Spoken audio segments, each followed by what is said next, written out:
own business. Okay, so that's busy. So in the Highlands, you are working with women who've learned how, a very different way, how to express themselves artistically in textile form. So these women, welcome, come on in. Hello, welcome. These women have moved from a very punishing backstrap loom that really is pretty tough on the body, and what the Guatemalans have been known for is this exquisite woven, smooth, fabulous cotton.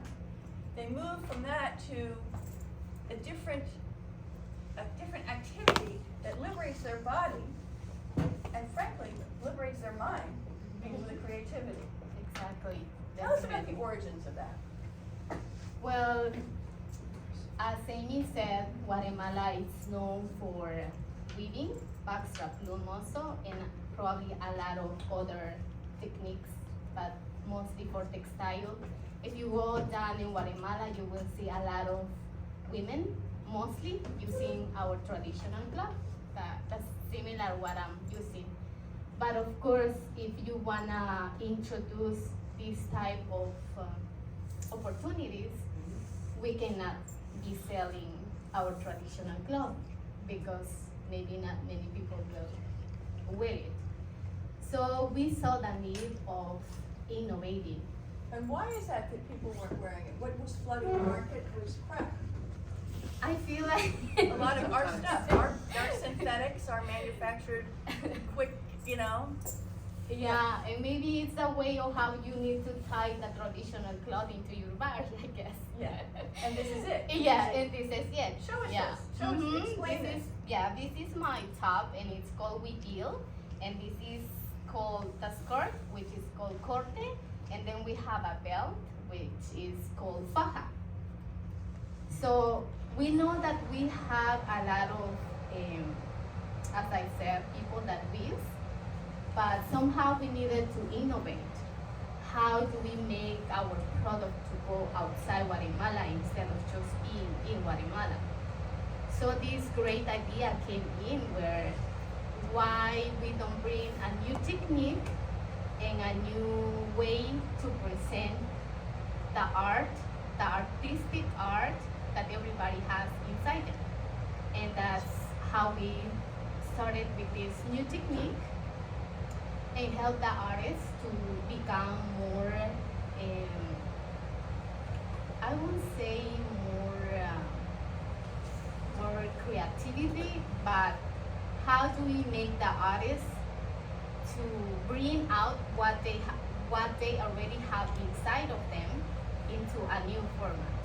So Reyna, you also addressed a major deficit in Guatemala, which was female participation in economic growth and familial development and community engagement. And what Multicolores did with lots of training programs and all kinds of engagement into the communities is brought women who are at high risk of femicide, which is, in this part of Guatemala, it is the highest in the world. It is rough stuff. Killing women is like a sport. And this organization transformed these women's lives with, obviously, their very active participation. So you identified a problem, you had a major problem, and you saw also the textile issue, and then you took an innovative approach to textile, and you really changed women's lives. Tell us about that. Okay, so the way we are changing women's life is through various programs.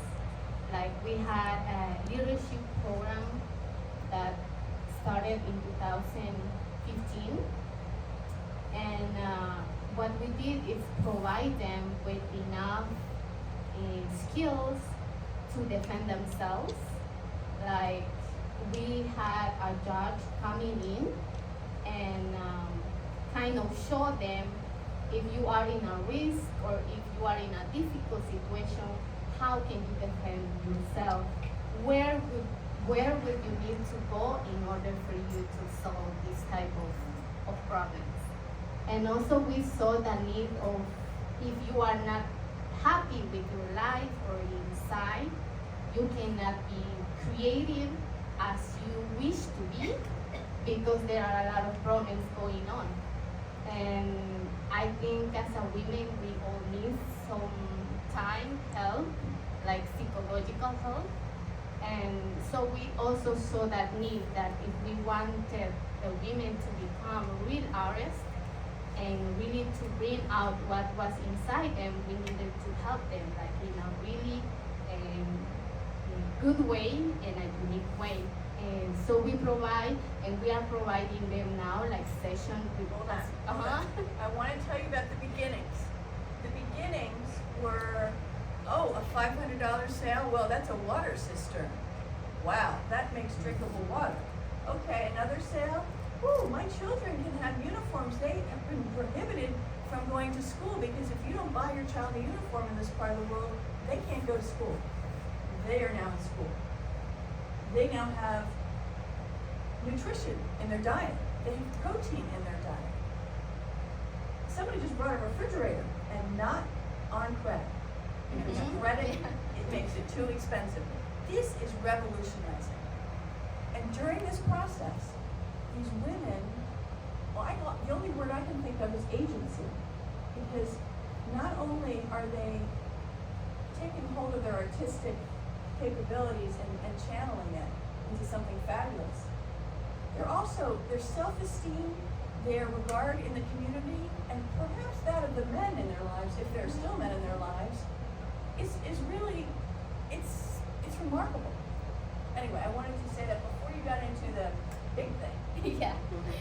Okay, so we are now providing that, like sessions to all the artists, because in the beginning it was only for the leaders. They were Psychological counseling? yes, psychological counseling for everybody.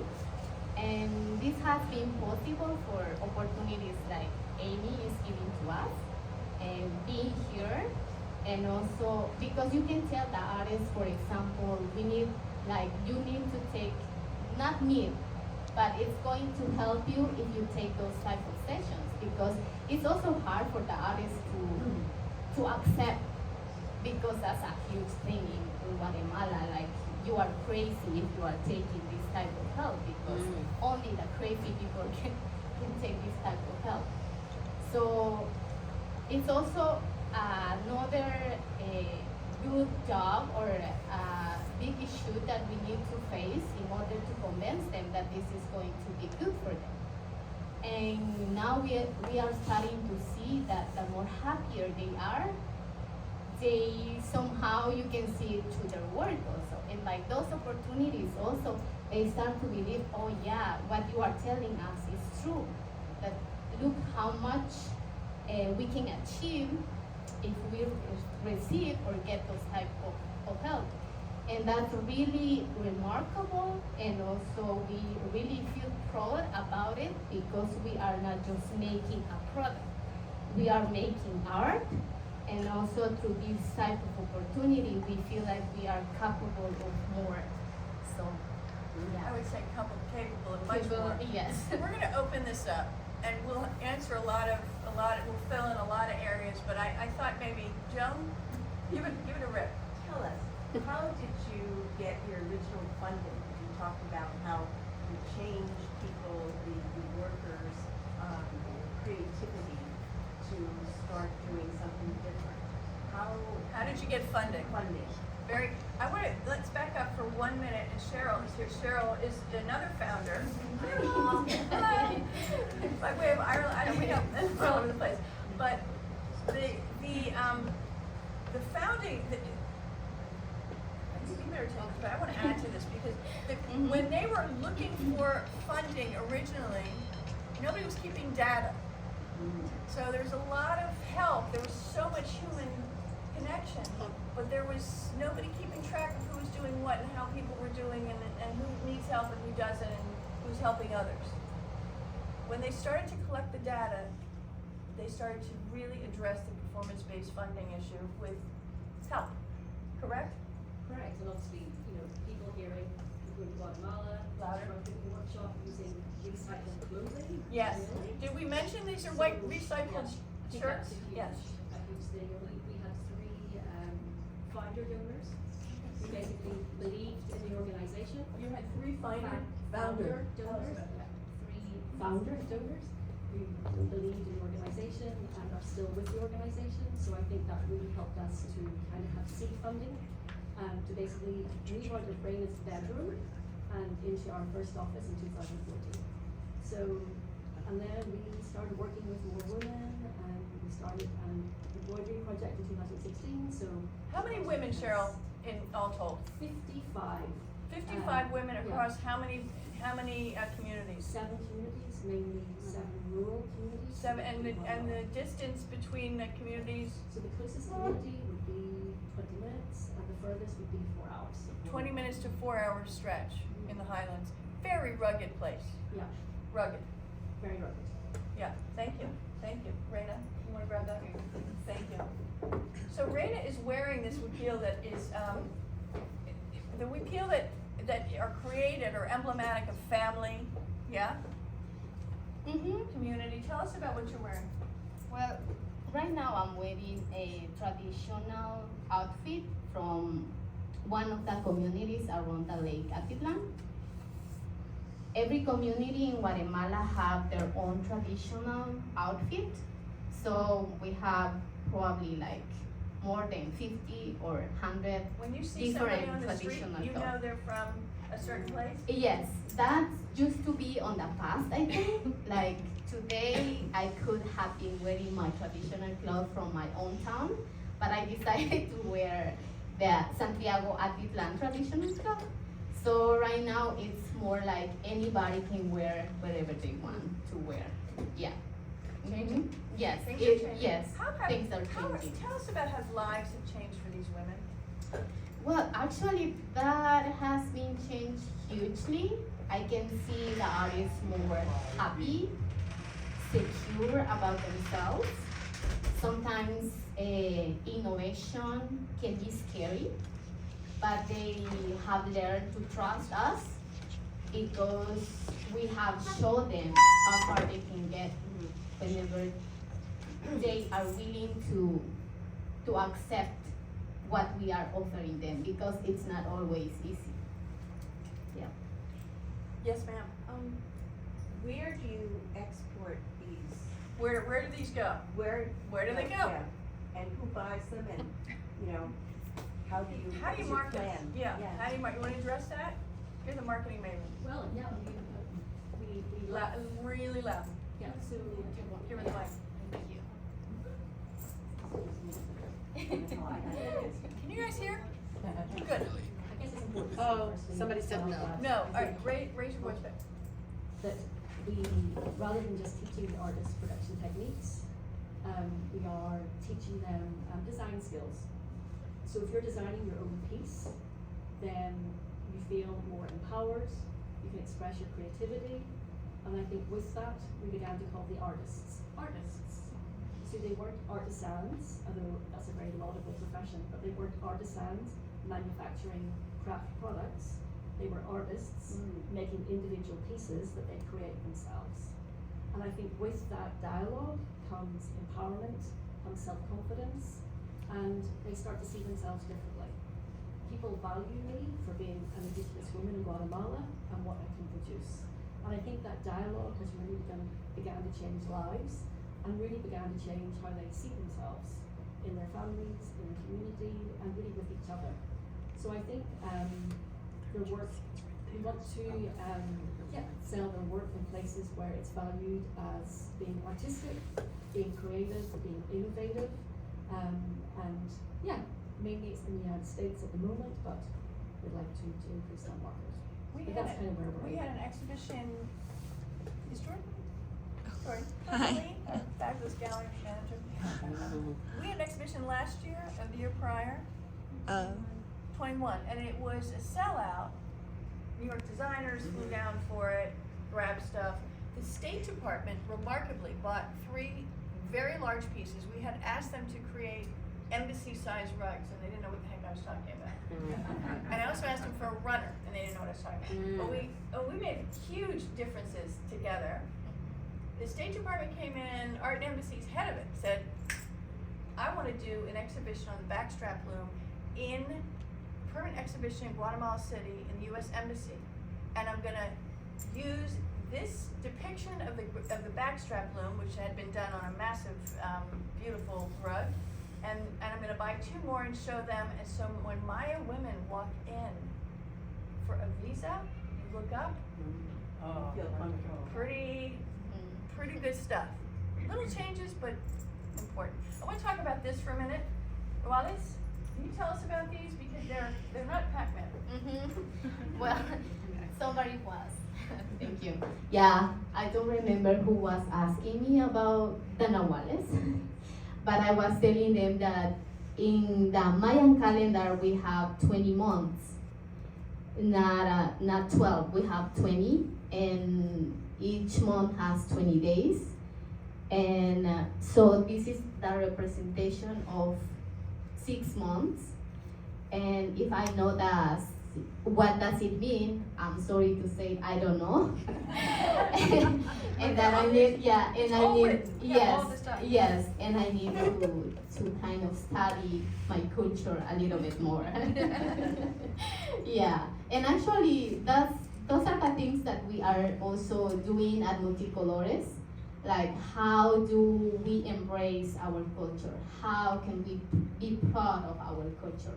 Because we have been in so much like under pressure, like not value, but how can we start learning again to value our culture? So we talked about the multiplier effect from family to family, village, community to community.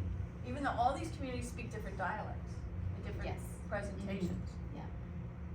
What about this as a replicable, really replicable model for other organizations around the world?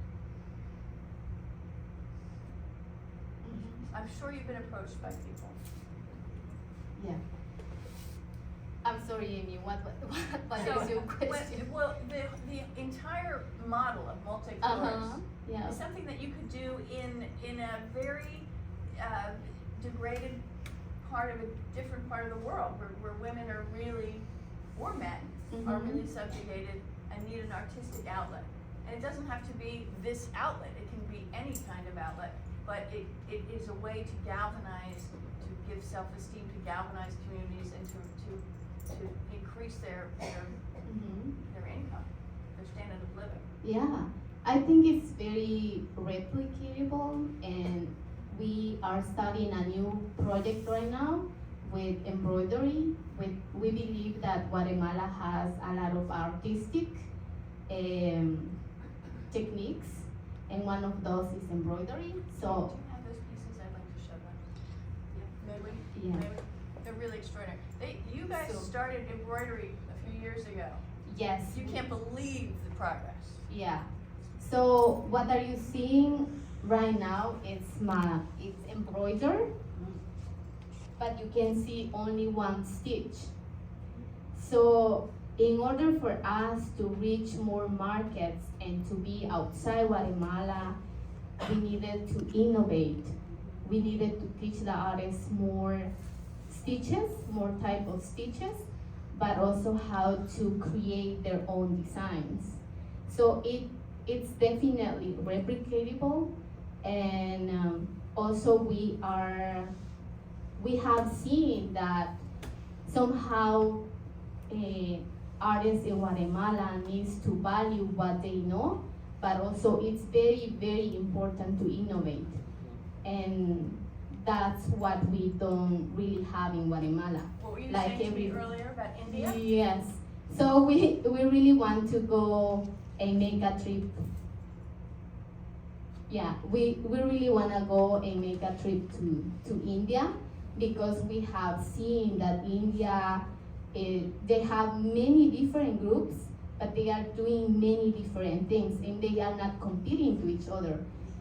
something that happens in Guatemala very often is when you have a unique product and a good product, they will start replicating it and competing. But there are other ways how we can support each other without competing.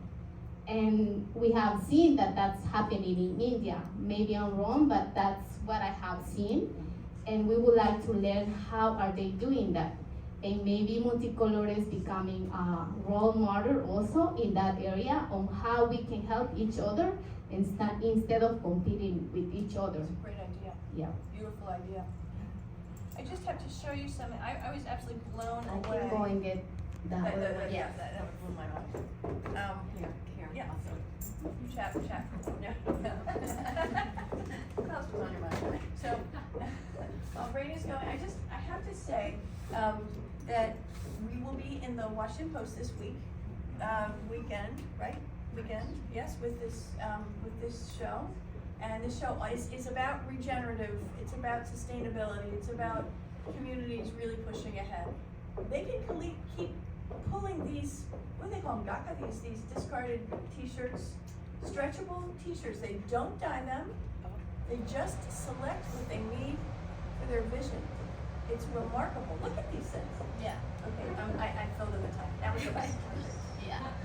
Okay, well, what I'm about to show you is something that we haven't showed to the world yet. Thank you. So this is what we are doing right now, Oh, and wow. this is going to be our new collection. We will have some runners, some pillowcases, some wall hangings, and these are portraits where all the women are also being created. Like this is from Micaela, one of our artists, and we told them like, how do you see yourself? What is more important for you? All Can stitched, you? 100% Yeah. stitched. That's what I was gonna ask. Everything All is stitched. stitched. With what kind of floss? Yeah. What are you using? Yeah, what are you And using? we are using 100% cotton floss that we can find in Guatemala. So you can see here that this person, for her, is very important the corn in nature, and for this person, it's very important her town, her own town, and also nature. Yeah. Something very beautiful. Yeah. So this is an entirely new group of women, yeah? Yes. And the model of Multicolores is you have these trained artists who then train other artists. Yes. And that is serious agency. So, and very, very grassroots local. What Mhm. about this? Similarly, I teach the teachers model. And I think that the thing to add to what Ray said as well is Sorry. Fancy systems. is also that the initial curriculum was really designed for women who couldn't read or write. So a lot of the early teaching was pictorial. There were design principles. Can you hear that this? were taught, Okay, they were this is also very important. Come on up here. pictorial. Come on up here. Just to hold it closer. Yeah. This originally Closer. was designed for women who could not read or write. So the imagery was pictorial. Yeah. Teaching was illustrative rather than, something you're gonna read or. The 6 design principles, which were pictorial. And following the design principles, and following the design principles, you made your pieces. So that was important. Also, what was important was meeting the artists where they are at. So for example, I'm an artist, I don't know how to draw. Okay, let's have drawing instruction classes.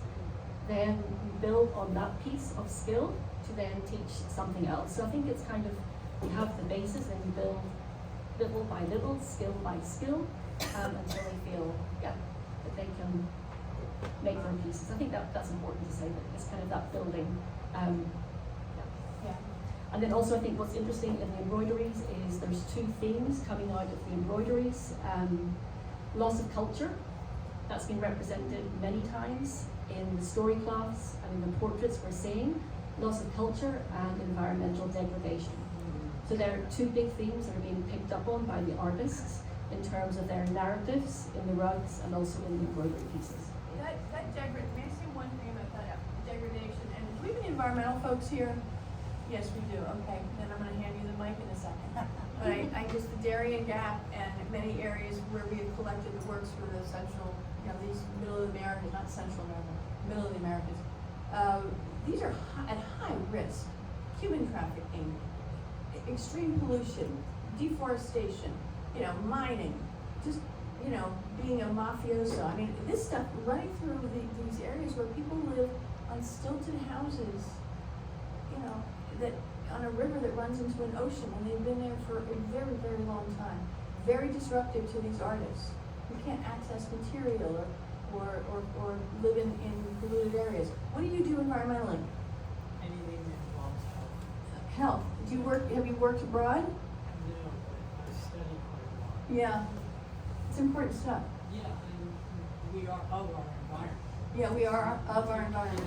It's a health practitioner. Want to say something, please? Sure. In fact, I was going to ask you how your success has influenced the health of your community. Because there's a financial part to health, but there's a massive environmental part that we tend to overlook because we can buy hacks to our environment and not get as sick. So when Give us an example of that. That's an interesting comment. well, just learning about supplementing, and then there's this whole longevity trend in the health space right now, where people that can afford to are like, even in Bethesda, you've got these infusion places. This is a way to hack our health. This is a way to feel better regardless of how we behave. And we're not including the air that we breathe, the water that we breathe, because we're breathing water. Water carries a lot of different things in it. We're not accounting for the toxic electromagnetics. Everything is very complex. Yes, and the health, and your question is a good one. Let's let you answer that. Because in Guatemala, we don't see health care. It's not health care coverage. I mean, this is extraordinary what you guys are providing. Let's make that distinction, please. I agree that certainly in some of the rural areas that we work in, access to healthcare is basically non-existent. So we met. Forget about mental health care. Yeah, we met that need with a mobile clinic. So we worked with a Mayan doctor who spoke a number of indigenous languages, and the doctor and the pharmacist in a kind of mobile clinic would visit the communities once a month and provide access to healthcare that way. And I think it's important that, as well as the mental health, it's about, as Reyna kind of alluded to, it's not just that the artists are producing, it's about saying, we see you in your context, we know what issues you're dealing with in your life, and how can we support that? So I think it's really important that we see the whole person in their community, and how can you support that? I think that's really important. And I just want to add into that, as Cheryl mentioned, you are important to us. We don't want to just to produce and produce, because we value you, and one of the first things that we do in the beginning was to provide them also furniture that can help them to have a workspace in their own house. They pay 50% and we cover the 50%. We provide them with a good chair and good table, and also like a lamp for them to work. They have skin in the game. That's very Yeah. important, right? Mm-hmm. For them to have skin in the game, yeah. Exactly, the 50-50 model, because we don't believe on just providing everything, because they can feel more proud of themselves also, being part of that equation. Mm-hmm. Good question. Yeah, Joan? Is there any outside governmental help, either from the Guatemalan side or international side? Joan asked if there's government of Guatemala help, or outside. Any international help? Yeah. USAID, or, I know it's not the US, but, Yeah. there are programs. Are you getting any of that? No government support. We work with a number of family foundations, some private donors, and it's kind of really funding our programs. Yep, so no internal help from the Guatemala government, and we haven't connected with USAID yet. Yeah. If I may, this is a little bit inside baseball, but the first show we had, we gave everything back to Multicolores. It was pretty good money. Yep. You know what they do with that money? A strategic plan. Right? Yeah. Serious strategic plan. Right. Yes, ma'am. So I think this is such an achievement, this calendar. The rug money. And I read it from beginning to end. Yeah. And I was so taken as an artist by Carmen's story that she was given a pencil and she didn't know what to do with it. She didn't know how to draw. But her walking imagination surely came up and she found a way to talk about her images, as you're saying, visual literacy through her voice. So the one thing that comes to me. Visual literacy through her voice. Yeah, is that we often say these are value-added products. They are added value products, and they are process, not product. And they are the walking imagination of the voices of these women. I was crying this morning. I read this from beginning to end, and Carmen's story is so exemplary of someone who had to begin without self-presence, self-identity, and look where she is now. And the teachers that you sent were remarkable as well, so they could be trained by the best. And the last thing to add is that many of my friends are now doing rug hooking. It's very popular in America. So how can we tie that contemporary voice together with your voices? Lovely. Anybody have something to add here? Right, can you pass that? Linda, you have something to say?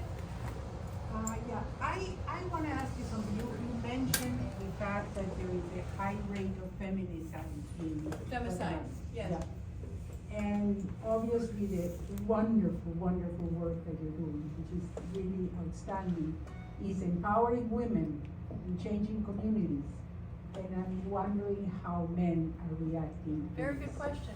Because usually when you empower women, men feel very threatened and I am from Guatemala, so I can tell you that the level of domestic violence in all of them is tremendous. Yeah. So is there any way that men are involved or are part of this, or you're using? And maybe could you give us an example or two? Let's get that mic back up here for a good answer. Thank you, sir. Voila. Thank you.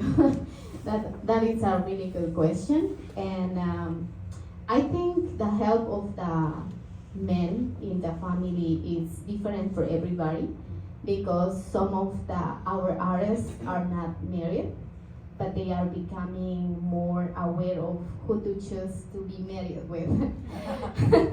Yeah, which is very important. And then there are some men that are becoming more helpful into the family, because they are starting to value the achievement that the wife is getting.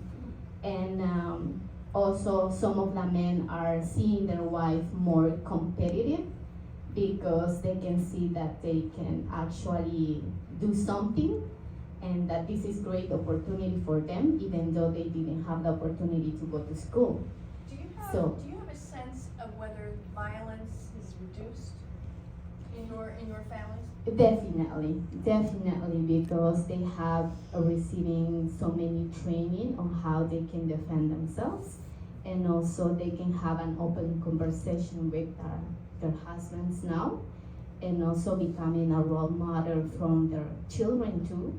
And now that there is no difference between a son and a daughter. They are equal, and everybody equally is working That's with huge.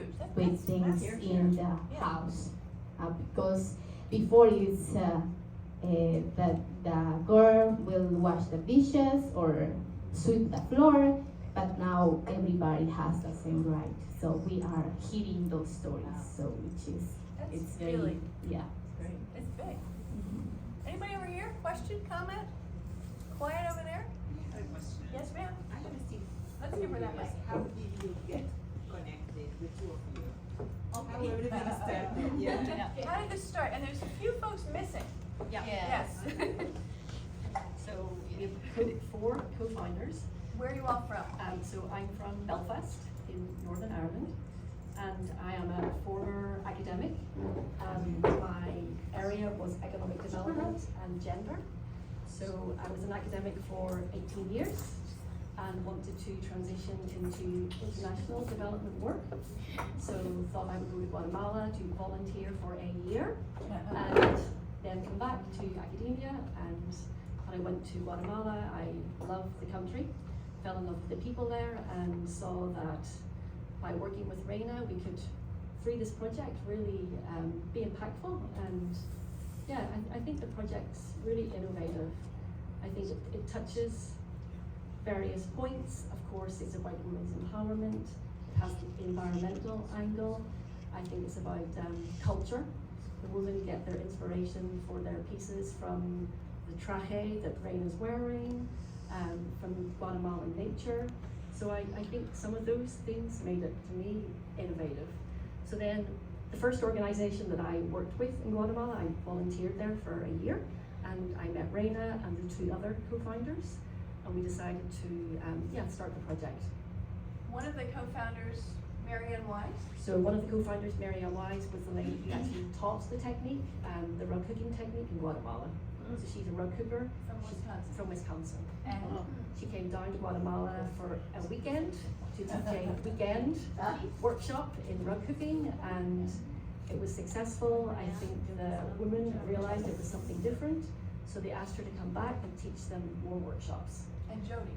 And Jody Slocum, who was Marianne's business partner. What's very interesting about this, and it's very much part of the equation, these are people who were very, very focused on change. And they all brought different skills. And one very artistic, one more business, one deep in the culture. They really meshed. And that's really, I've been involved with the grassroots group here, transitional housing for homeless families. It was all volunteer-based, and it was all community-based, and it was so successful because people really put their oomph into it, but then hired professionals to, do the job. This is a highly replicable, highly successful group that I'm going to continue to support. I'm really deeply honored that you're here and that all you folks came to listen and learn. You're here. And I thank you. Thank you for your interest. Finishing thought, question. Finishing question. I was just curious how the money gets back to the women in the community. How does the women get back? What goes back to the women and in what form? How's that? Is that Yeah, okay? just generally, I mean, this is so far removed from there, so how does? Yep. So Exactly. I think it's important to say that whenever the pieces come into the office, so once a month, a community representative would bring the rugs into the office. So Reyna, as creative director, is responsible for quality control. So if it passes Reyna's rigorous quality control process, then the women are paid upfront for their rugs. So they don't have to wait until they sell to receive the money. So working on a different model in terms of being paid But upfront. what happens to the money? We're going to talk about this because that money, they get a part of what the sale is. But this is an organization that provides a lot of engagement and teaching and support, and that money goes to support that. Yeah, so we have a revolving fund. So a percentage of the sales goes back into this revolving fund, and then through the revolving fund, we have our social programs, like our mental health program, our leadership program, we have a technology program, and we have a craft and economic development program. So it's, constantly revolving. So the more they produce, is that an incentive for them? Absolutely, yeah, and being paid upfront has been great for them and for us. Yeah. And then they get a percentage of sales, so whenever they sell anything anywhere. Especially with the, right. Yes, and also one thing that I would like to add on it is that whenever we do a workshop, we pay them hotel, we pay them food, and we pay them traveling expenses. So everything is paid. So that's part of the money where it is going on, and it is unbelievable how it's never enough because we are always looking for more donors. So yeah, but everything is going back to the artist.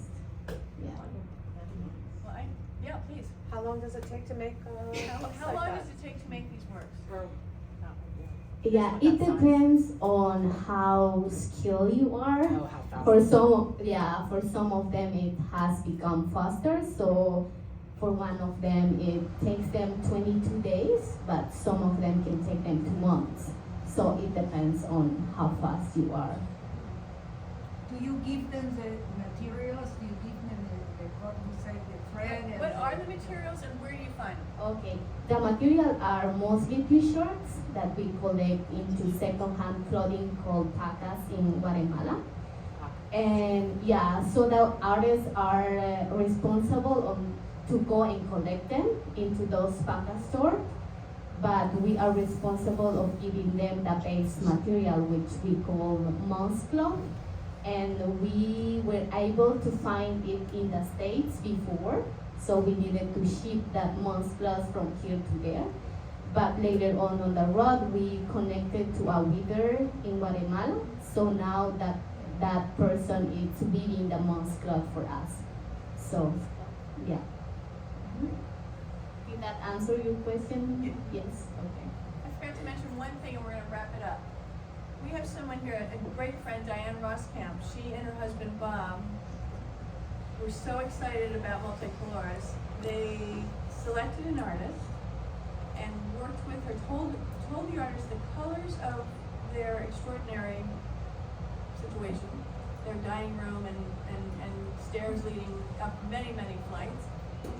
And the result is something extraordinary, right? What did they do? We commissioned Bartola from the group, and she said she could do it. So we measured, meticulously measured, and we had 13 stair treads and 2 landings. And it's magnificent. So I sent her a piece of wallpaper and some paint chips, and they matched the colors beautifully. And it's just a spectacular piece. But before we could even get back to her to say thank you, she wrote us a thank you letter and said, "This will help feed my village for a long time." Yeah. That was something else. Spectacular. And she sent us a picture of herself with her 10-year-old daughter, which really tugs at our heartstrings. Good stuff. It's beautiful town. Thank you all so much. Thank you. Thank you.